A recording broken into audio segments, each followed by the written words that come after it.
Brian Bowersock, the Automan here. Today we're talking about the cooling system on your vehicle and how important is it to keep it maintained properly. To be honest with you, if you don't maintain the cooling system, it will become an extremely expensive repair down the road.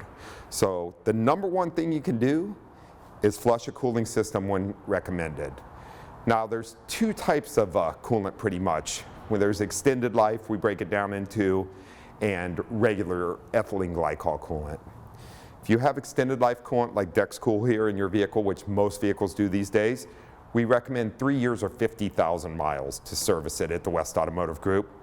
Manufacturers recommend longer, but we do see failures with leaving this in the system. If you run regular ethylene glycol coolant, it should be every 2 years or 24,000 miles as far as that goes to keep it nice and clean and good. Cooling system failures come from everything from hose failures to leaks because of not changing out the coolant, to failures inside the radiator as far as that goes, tubes being plugged, fins rotting out, items like that. Not replacing the coolant is very detrimental to your vehicle, the gaskets in your vehicle, and all cooling system components. So make sure you get your vehicle serviced regularly. I'm Brian Bowersock with the West Automotive Group. For the latest automotive news and helpful tips, watch for The Automan Fridays on the CW San Diego, sponsored by the West Automotive Group.